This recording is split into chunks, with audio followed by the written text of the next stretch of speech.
Hey there folks, DragonRealm Vids here again today, and I want to talk a little bit about roleplay verbs, and things that you can do as a player to kind of customize your character and the way that your character interacts with other people.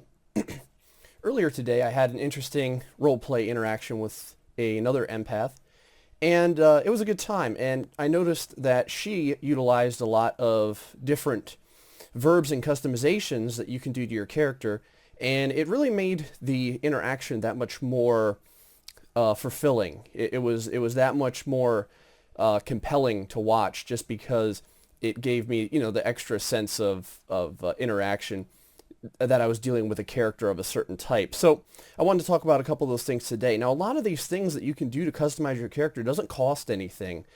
You can always customize your character by getting fancy armor or getting an altered sword that looks a certain way, but there's other things that you can do that don't actually cost any material objects, and I'm going to tell you about some of those things today so that you can get on the road to making your character how you want them to be.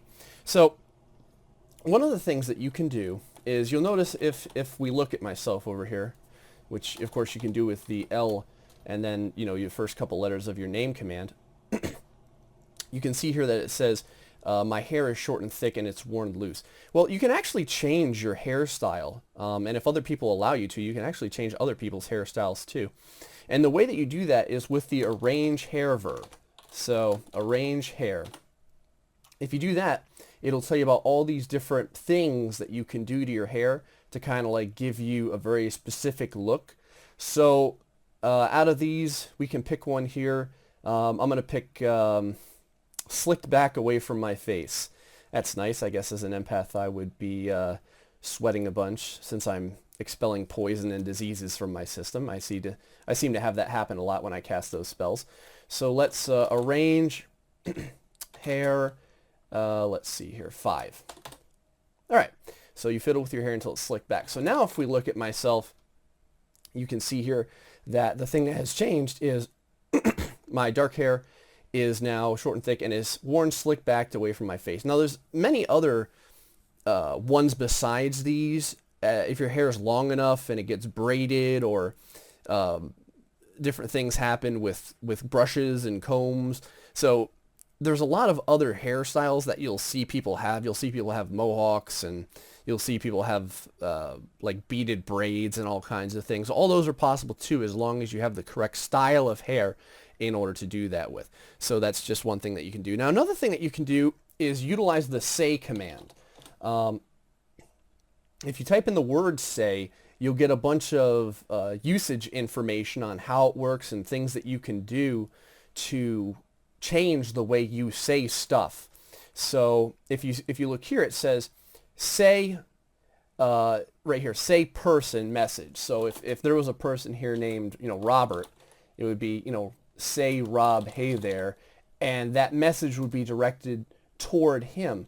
Now, besides being able to say things toward people, you can change the way you say things, and you can change the way you say things at a certain someone. So those things, the way you say something, are called emotes. So let's go ahead and take a look at say help emote, which I spelled say wrong. Let's go ahead and look at that the right way. So now these are all the different things that or not things that you can say, but the ways that you can say things. All these items here. So angrily, calmly, matter-of-factly, meekly, mildly, overjoyously. Just a lot of different things that you can do, and you can set it so that you say things this way all the time, or you can set it so that you say things like this only when you want to, only when you utilize the emote as mentioned in the say command. So if we go to say help examples, it'll actually give you a couple of different examples on how you would use the emote commands and how you would use the emote commands when directed towards someone. So that's pretty neat. So that's just another thing that you can do to customize your character. Something else you can do is the way you move. So right now, you'll notice I just go east and I go west. Well, one of the things that you can do is type in the move command or move help command.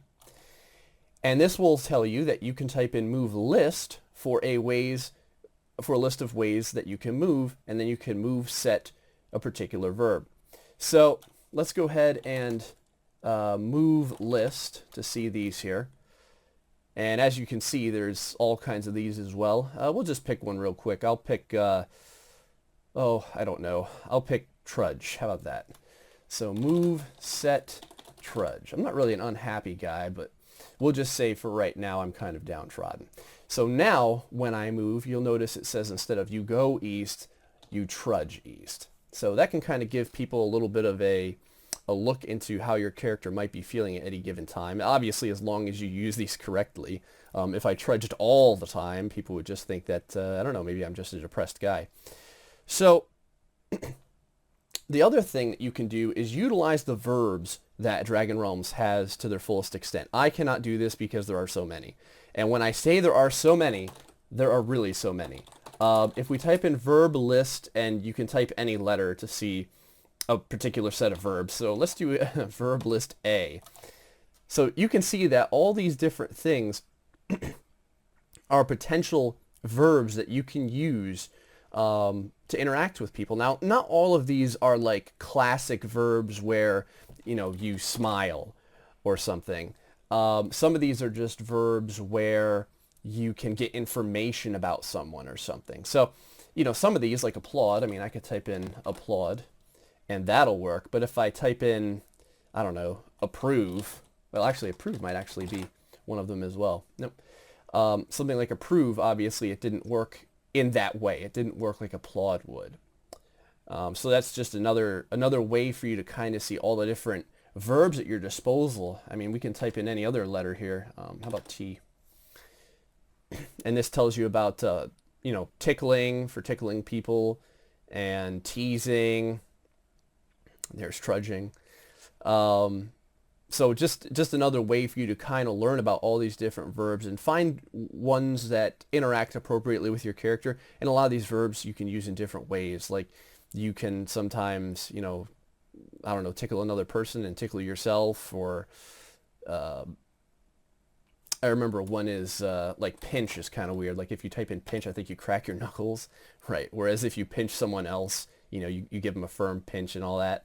So those are other things that you can do. And now the last thing I wanted to tell you about, I'm going to go ahead and cheat here by using the auto mapper, is spell preparations. Now spell preparations don't cost anything monetarily, but they do cost spell slots, or should I say feat slots, that you use spell slots for. They are feats and they utilize spell slots.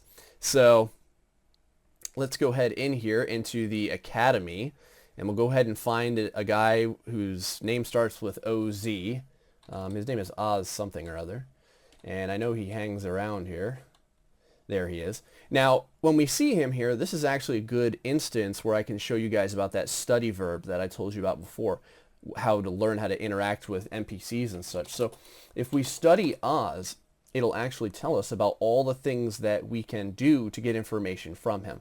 So if we ask Oz about feat, he'll go ahead and tell us about all the different feats that we can learn. Now these feats here, this is a good opportunity to go to Atlantopedia, which I've spoken about in a lot of my earlier videos, with links and everything else, and to learn about these feats. So you can go to that search function, you can type in, I think, just magic feat, and it'll tell you about all these different feats. Now this isn't all of them, because I actually have quite a few.